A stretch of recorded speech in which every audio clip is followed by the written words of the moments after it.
네, 뉴스 오늘 매주 금요일은 전원책 변호사의 식견 공유해 보고 있습니다. 전원책의 운수 전원책 변호사 모셨습니다. 어서 오십시오. 예, 안녕하세요. 네. 자, 먼저 여론조사 결과 얘기부터 함께 나눠보도록 하겠습니다. 이번 이태원 참사에 대해서 시민 여러분께 물었습니다. 뉴스토마토 의뢰로 미디어토마토가 있고요. 10월 31일부터 11월 2일까지 했습니다. 지자체와 정부의 책임 여부에 대해서 물어봤더니 책임이 있다가 73.1%, 책임이 없다가 23.3%, 잘 모르겠다가 3.6%였습니다. 자, 정부와 지자체에선 애초부터 사건이 터지고 난 직후부터 주최 측이 없는 대규모 자발적 행사라는 입장을 견지하면서 이 사건을 바라봤습니다. 하지만 국민들 여론을 보면 정부와 지자체가 직접 주최자는 아니지만 책임이 있다라고 상당히 많은 분들이 보고 있는 것 같습니다. 이 상황에 전전 근거하고 있는 건 정부, 지자체 그리고 여당 특히 그런데요. 주호영 국민의힘 원내대표는 문재인 정부를 소환했습니다. 문재인 정부 동안 경찰이 너무 정권과 밀착해 본연의 업무를 소홀히 하지 않았나 그런 지적이 있다는 점을 말씀드리겠다. 김기현 의원은 당권 주자 가운데 하나죠. 세월호 아이들에게 고맙다고 한 문 전 대통령 모습이 오버랩된다. 문재인 정권 때도 제천 스포츠센터 화재, 인천 영흥도 낚싯배 침몰 사고 등 비슷한 유형의 사고가 꼬리를 물고 일어났다. 전 정권의 책임론을 은근슬쩍 제기하고 있고 이런 국민의힘의 모습에 민주당에서는 비판을 가하고 있습니다.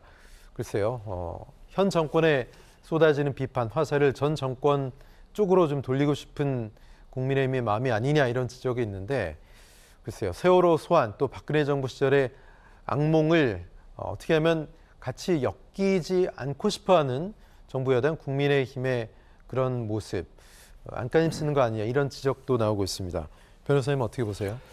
예, 이 사고가 이 윤석열 정부로서는 참 이 난감한 사고였을 겁니다. 딱 흐리문 기간, 그러니까 취임한 지 6개월 되는 거의 마지막 순간에 이 사고가 터진 거예요. 아직 조각이 완전히 되지 않았습니다. 복지부 장관 복지부가 아니 교육부 장관 아직도 임명을 못 했지 않습니까? 그런데 당장 이것 때문에 행안부 장관 그만둬야 되지 않느냐. 이런 문제가 나올 정도의 엄청난 충격을 받은 사건인데 우리가 책임 미루는데 책임은 딱 두 가지죠. 하나는 정치적 책임, 하나는 법적인 책임. 이 정치적 책임은 사실은 결과 책임입니다. 아무도 이런 엄청난 사고가 그런 골목길에서 일어나리라고 생각을 안 했을 거예요. 저만 하더라도 제 일부를 봤을 때 두 분이 희생이 됐다, 두 분이 피해자다.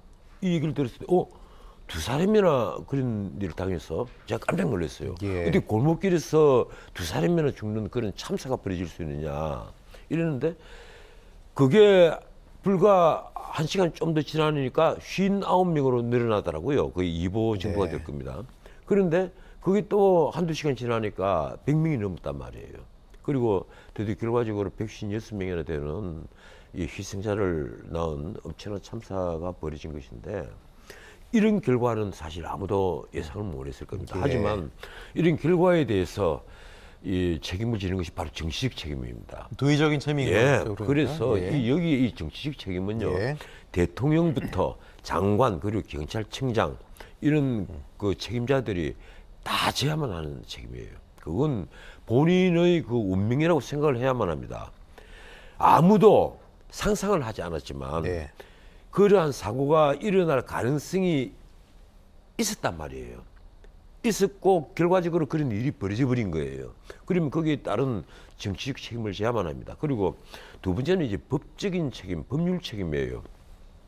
법률 책임은 아주 핵심을 얘기하면 행위 책임인데 쉽게 말하면 직무유기를 했느냐 안 했느냐는 부분이 가장 큰 포션을 차지할 겁니다. 직접 통제 권한과 연관이 있겠네요. 그래서 가령 용산 경찰서장이라든지 그리고 선출직이지만 용산 구청장이라든지 이런 분들은 아마 법적인 책임을 져야만 할 겁니다.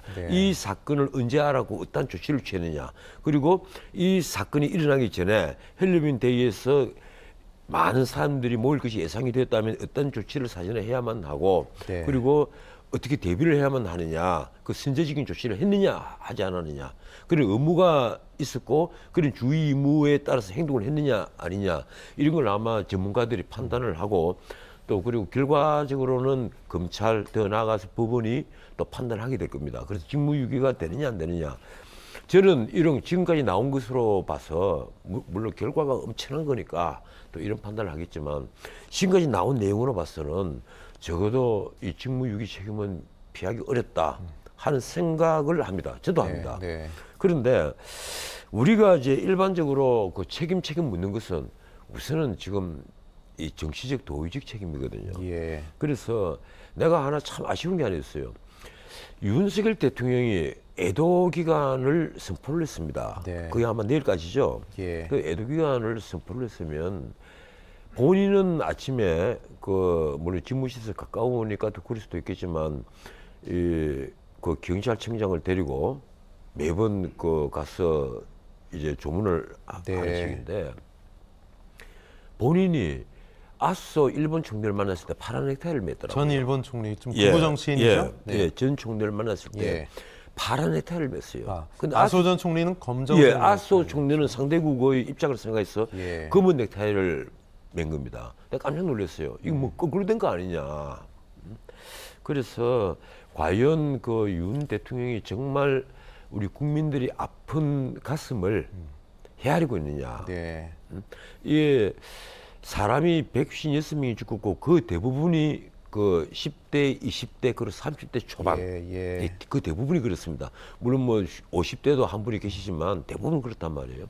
전부 다 동생 같고 자식 같은 아이들이에요. 아직까지 인생을 제대로 살아보지를 못한, 시작도 안 한 네. 그런 세대예요. 그러면 다들 가슴 아파하고, 이 자기 집안의 일이 아니라도 자기 집안 일처럼 다들 느끼시는데, 저도 굉장히 우울감이 예, 느껴지더라고요. 예, 대통령께서 애도기간을 선포를 해놓고 본인은 파란 넥타이를 메고 예. 외빈을 만났다 한 데 대해서 제가 과연 우리 국민과 같은 어떤 일체 의식을 가지고 계시는지 조금 내가 의심이 들었습니다. 예, 좀 일리가 있으신 지적이 아닌가, 뭐 개인적으로는 그런 생각이 듭니다. 자, 이런 참사가 발생을 하니 그렇잖아도 윤석열 정부, 윤석열 대통령에 대한 지지율이 높지 않았고 뭐 20%대 후반, 30%대 초반에 머물러 있었기 때문에 지지율이 더 떨어지지 않겠느냐 이런 생각들을 하셨을 텐데, 최근 나온 여론조사 결과는 그것과는 조금 결이 다릅니다. 31%, 긍정평가가 31% 지난 10월 셋째 주와 같았습니다. 네, 지지율에는 어떻게 보면 큰 변화가 없는 건데, 글쎄요, 어떻게 해석을 해야 될지, 너무 낮아서 더 내려갈 때가 좀 없는 건지, 아니면 이것이 뭐 대통령의 직접적인 책임이겠느냐, 그렇게까지는 시민들이 안 보시는 건지, 어떻게 보십니까, 변호사님? 이 대통령의 어떤 직접적인 법적인 책임이 아니니까 네. 그런 거예요. 지금 그 대통령의 지지율이 그 진폭을 보이는 것은 사실 이런 문제도 있지만은 예. 민생 문제가 워낙 큽니다. 그렇죠. 지금 30% 초반, 아니 24%까지 내려갔었잖아요. 여론조사에 따라서 조금 굴곡은 있습니다만, 이 대부분이 바로 고물가, 고환율, 고금리, 이 삼고 현상, 그리고 네. 너무나 어려운 민생, 예. 여기에 따른 거예요. 특히 장바구니 물가가 너무 올랐단 말이에요. 그렇죠. 그리고 2030들이 거의 연끌 투자를 했다 이래서 한때 집값이 막 폭등을 했을 때 그렇죠. 아파트를 마련하고 뭐 이랬는데, 갑자기 또 집값이 폭락을 했거든요. 그리고 금리가 올라가니까 받는 월급이 절반을 은행에 갖다 바쳐야 된다, 이런 현상이 나온단 말이에요. 이러니까 정말 빠듯한 그 생활에 점점 어려워지고 희망이 보이지 않으니까 대통령에 대한 지지가 확 내려가는 거예요. 원래는 집을 가지고 있고 그리고 정상적인 일자리를 갖고 있는 사람들은 보수적인 성향을 많이 띠기 마련이고, 예. 그리고 새 정부가 출범하면 새 정부를 지지할 가능성이 굉장히 높은 그 층입니다. 그런데도 그런 층부터 지금 이반을 하는 거예요. 이러니까 대통령에 대한 지지가 30% 초반에 지금 머물고 있는 것인데, 저는 그렇게 생각합니다. 이 앞으로 이제 민생이 더 나아질 것이냐 아니면 더 어려워질 것이냐, 여기에 따라 윤 대통령의 지지, 그리고 윤 대통령이 앞으로 그 자기의 역량을 펴려면 국민 지지를 받아야만 역량을 펴잖아요. 예. 이게 아마 좌우될 것이다. 우선 지금 수출이 계속 어려워지고 있고 또 무엇보다도 수출 중에 제1 효자 품목인 반도체가 지금 가장 어렵습니다. 그게 아마 그렇죠. 내년 하반기 돼야 풀리지 않느냐 이런 전망들을 하는데 앞으로 그 내년 봄까지 고물가 현상이 계속 유지될 것이다. 그래서 지금 R의 공포, 리세션, 경기 침체의 공포가 완전히 시장을 꽉 누르고 있기 때문에 네. 대기업의 절반이 투자를 줄이겠다. 그리고 그 고용 인원을 줄이겠다. 이렇게 판단을 하고 있단 말이에요. 이러니까 2030 젊은이들은 더 일자리를 구하기 어렵고 더 어려워지는 거예요. 네. 그래서 지금 뭐 아닌 말로 라이더 배달 직업이 가장 좋은 직업 아니냐 이런 농담이 나올 정도로 네, 씁쓸하네요. 예, 참. 굉장히 어려운 예. 그 상황이에요. 이러니까 대통령에 대한 지지가 아마 올라가기 힘들 겁니다. 예. 이런 판에 이런 이태원 그 참사 같은 대형 사고가 터졌으니까 네. 이 아마 윤 대통령도 난감하겠죠. 예. 난감하지만 이럴 때일수록 사실은 어떤 의미에서는 내 표현이 좀 그런데요. 어떤 의미에서는 기회입니다. 이럴 때일수록 국민들 마음을 좀 더 다독이고 예. 그리고 이 사고를 빨리 수습하고 그리고 다시는 이런 일이 없도록 이 사고는 계속 재발되면 더 네. 이게 안 좋아진단 말이에요. 이 다시는 이런 일이 없도록 이 국민 안전 대책을 한 번 더 점검하고 강구를 해야만 하지 않겠느냐. 뭐 그렇게 되면 앞으로 네. 나아지겠죠. 예. 뭐 국민들 그리고 야권에서도 뭐 대통령이 사과를 해야 되는 거 아니냐, 왜 사과를 하지 않느냐 이런 이야기들이 나오고 있는데요. 역대 정권에서도 큰 참사, 사고가 났을 때 다양한 형태의 대국민 사과가 있었습니다. 고 노무현 전 대통령 시절에는 2003년이었죠. 대구 지하철 참사 당시 죄인된 심정으로 사후 대처하겠다. 상당히 지금 진솔한 그런 표현으로 사과를 한 바 있습니다. 이명박 전 대통령은 2010년 천안함 사고 24일 뒤에 무한한 책임과 아픔을 통감한다. 박근혜 전 대통령 8년 전 세월호 참사 때 14일 뒤에 지켜주지 못해 대통령으로서 비애감마저 든다. 이렇게 이야기를 했습니다. 지금 사과가 아직 안 나오고 있는데 사과 시점 그리고 사과 여부 좀 늦었다 보십니까? 아니면 뭐 사과할 때가 이제 되면 한다고 보십니까? 어떻게 보세요? 늦었죠. 저는 이렇게 생각합니다. 이것은 공감 능력의 문제거든요. 네. 국민과 함께 호흡하느냐 하지 않느냐. 무슨요? 이게 보통 사람 같으면 그 현장에 가면 눈물이 나옵니다. 예. 그건 당연한 그걸 인지상정이라 그래요. 누구나 가슴 아프고 눈물이 나오고 참 쓰라리단 말이에요. 그리고 대통령이라는 책임지는 자리, 아까도 말씀드렸지만 이건 결과 책임이에요. 이 행위 책임이 아니라.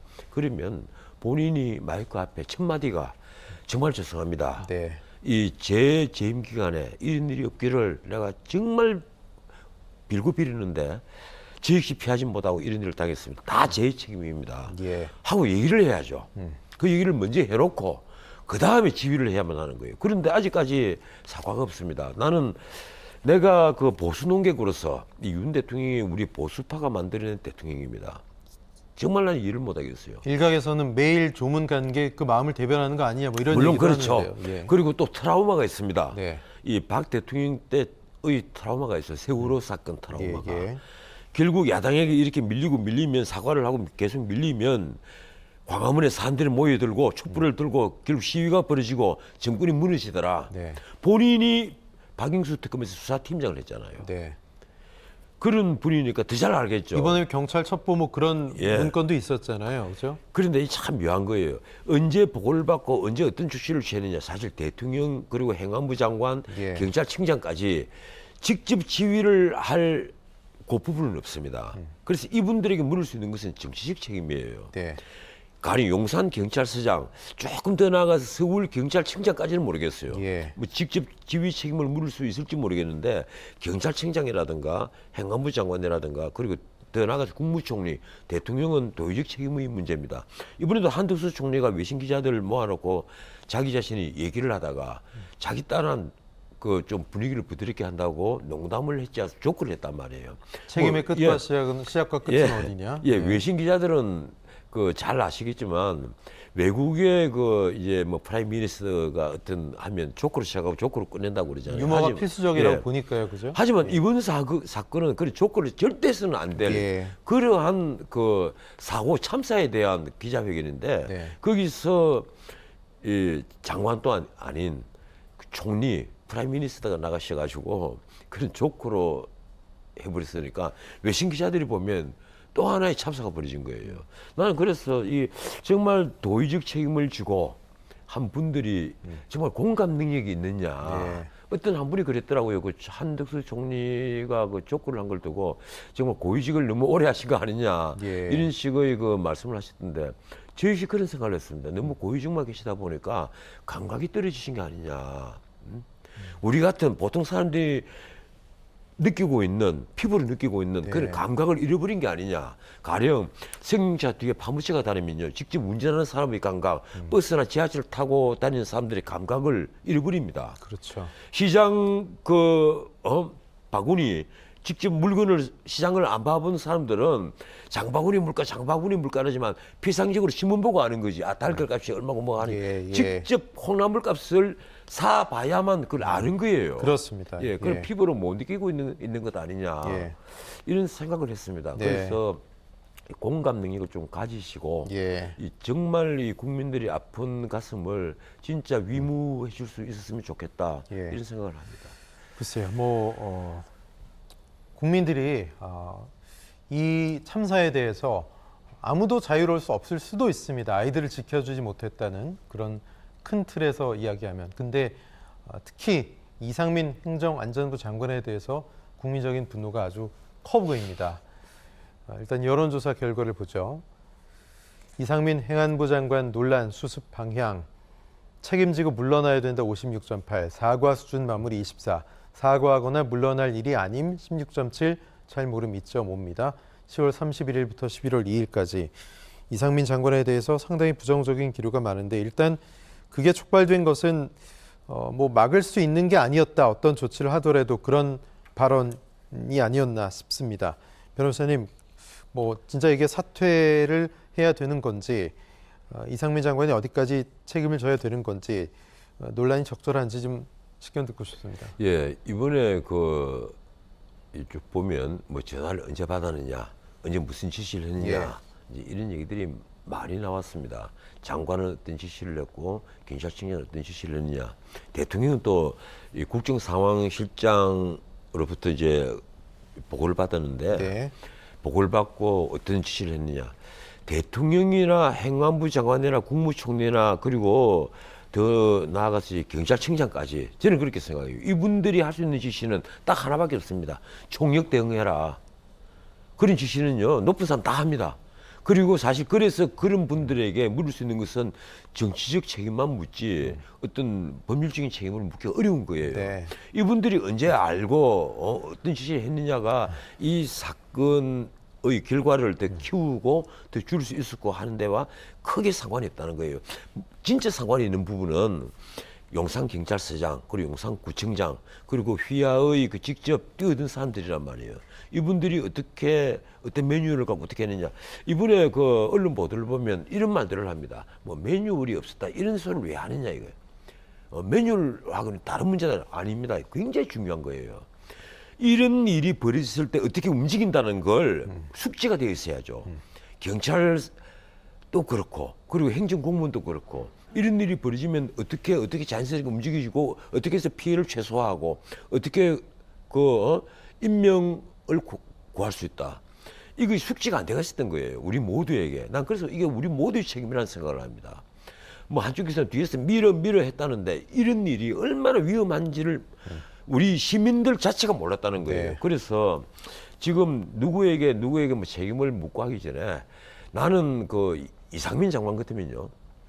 본인은 당연히 이 사건 수습이 되면 사퇴해야만 합니다. 이건 당연한 거예요. 이런 엄청난 전 세계의 유례를 찾아보기 힘든 이런 대형 사고가 벌어졌고 그리고 이게 정부가 가령 국민의 생명과 재산을 보호하는 책임을 지는 것은 무한 책임입니다. 이번에 한 원로 언론인과 어제 제가 통화를 했는데 이분이 제일 처음에 하시는 말씀이 그거예요. 자네는 어떻게 생각하냐 이러시더니만 하시는 말씀이 정권의 책임이 아니라 정부의 책임이다. 어느 정권이라도 그 말씀에는 어느 정권이라도 일어날 수 있었던 사고다. 첫 번째 그게 이제 그런 뜻이 함축이 되어 있습니다. 두 번째는 그리고 결과가 어떻든 어떻게 되었든 간에 어떻게 마무리되든 간에 책임질 사람은 책임을 져야만 한다.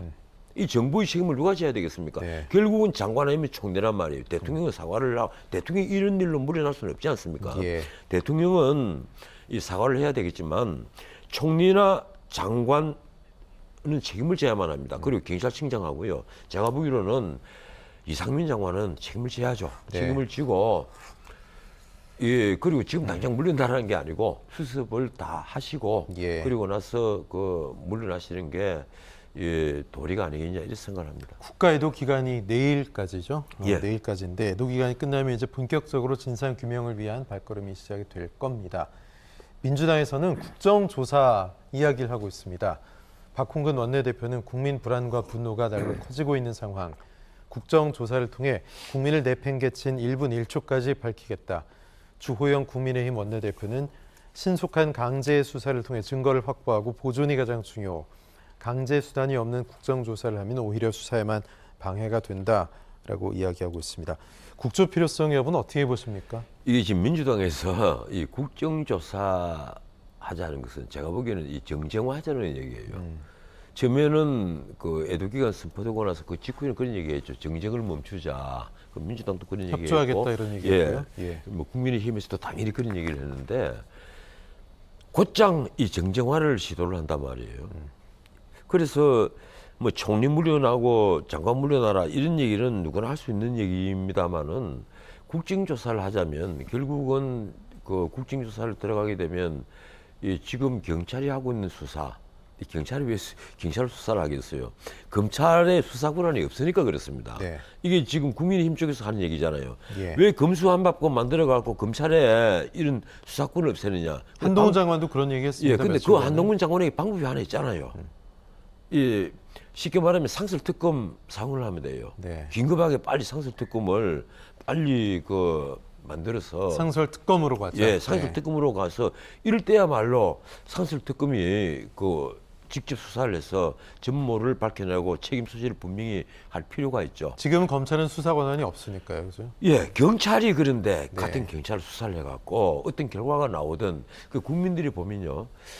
아, 이거 경찰이 이러니까 팔이 안으로 굽어서 이렇게 또 봐줬구나 이런 말이 반드시 나옵니다. 예. 이러니까 제가 보기로는 이럴 때는 정말 그 상설특검을 해서 이 우리 사회 정의감 불타는 좋은 법조인들 많이 있습니다. 네. 이 그런 분이 나서서 제대로 좀 정리를 해서 이 틀을 딱 짜서 여기 이 하나의 매뉴얼을 만든다는 심정으로 예. 책임 소재를 가려야만 합니다. 누굴 네. 처벌하기 위해서 이 특검을 하자는 것보다는 왜 이런 사고가 일어났고 우리 사회에 또 이런 사고가 또다시 일어날 소지가 어디 또 있을 테니까 그런 것을 사실은 막기 위해서 이번 사건은 반드시 뭐 특검을 통하든 뭐든 뿌리 깊게 완전히 파헤쳐야 돼요. 그런데 민주당이 주장하는 것처럼 국조로 하기에는 이건 오히려 정쟁화가 되고 네. 이 정치 문제로 비화시킬 뿐이다. 예. 저는 그렇게 생각합니다. 지금 민주당이 국정조사 얘기하고 있으니까 국민의힘에서는 또 이때다 싶어서 검수한박 개정 얘기하고 있거든요. 자, 정진석 비대위원장, 민주당이 통과시킨 검수한박법 때문에 검찰이 이태원 사고를 수사 못한다. 검수한박법 개정이 먼저다. 이원웅 민주당 의원은 검찰과 경찰 합동수사본부를 꾸린다면 충분히 수사 가능한데 검수한박법 잘못된 것이란 프레임을 씌우려는 억지다라고 얘기하고 있습니다. 자, 어쨌든 검수한박법 개정을 하면 또 시간이 걸리고 정쟁 말씀하셨는데 이것도 제2의 정쟁으로 비화될 가능성이 있지 이 않겠습니까? 솔직히 말해서 이번에 민주당이 좀 반성 좀 해야 돼요. 이 검수완박법은 이 틀어놓고 얘기를 하는데 문재인 대통령 그리고 이재명 대통령 후보 이 두 분을 보호하기 위해서 만든 법이라는 게 네. 많은 분들이 생각이었습니다. 언론사들이 사설에도 그렇게 나왔고 그런데 거기에 대형 참사가 포함이 됐어요. 대형 참사도 경찰 수사권 안에 들어가 버렸단 말이에요. 저는 깜짝 놀랐어요. 그때 그걸 보면서 대형 참사가 만약에 벌어진다면 벌어지지 않아야 되겠지만 그런 일이 벌어진다면 이건 당연히 검찰이 중심이 돼서 수사를 해야만 될 문제인데 이걸 왜 이쪽으로 옮겨놨을까 생각을 했는데 저는 지금도 그렇습니다. 지금이라도 이 검수완박법이 뭔가 문제가 있고 잘못됐으면 이건 다시 수정을 해야만 한다. 이런 생각이고 아까도 말씀드렸지만 무엇보다도 지금은 검찰이 뭐 수사 권한이 전혀 없습니다. 그렇다고 해서 이게 경찰에게 수사권을 완전히 맡겨놓기에는 더 큰 문제가 또 야기될 수가 있고 국민들이 승복을 못할 가능성이 아주 높습니다. 셀프 수사 봐주기 예. 나올 거다 예. 이런 얘기 나오잖아요 벌써. 그래서 한동훈 그 법무부 장관이 이 대통령에게 이 보고를 드리고 이거 상설 특검을 사용을 해서 이 국회와 논의를 하는 것이 옳지 않겠느냐. 아마 민주당도 저는 동의하리라고 봐요. 아, 국조를 하겠다는 분인데 예, 예. 상설 특검 하겠다는데 왜 반대를 하겠습니까? 국민들은 어떻게 보실까요? 만약 그런 카드가 나온다면? 이 상설 특검 같으면 이 국민들이 그 결과가 어떤 예. 어떤 결과로 나오든지 간에 그 승복하겠죠. 아, 특검이 했으니까 이 책임 소재를 이렇게 가렸구나. 승복을 하겠죠. 지금 문제는요, 사람을 처벌하는 데 있는 게 아닙니다. 네.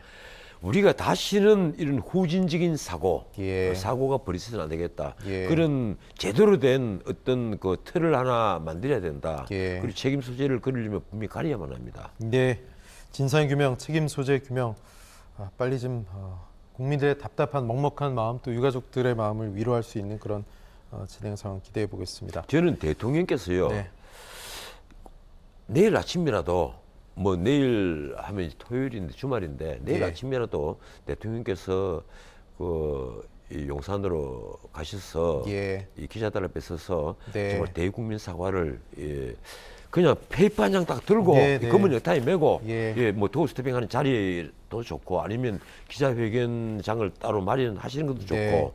해서 나는 좀 사과를 했으면 좋겠어요. 네. 그리고 그 이상민 장관은 그 분명히 거취를 분명히 해야만 합니다. 이번 사고를 수습을 하는 대로 예. 제가 사표를 쓰겠습니다. 네, 이렇게 하면 아마 민심은 수습이 될 것 같습니다. 알겠습니다. 말씀 여기까지 나누겠습니다. 전원책 변호사님 고맙습니다. 예, 고맙습니다.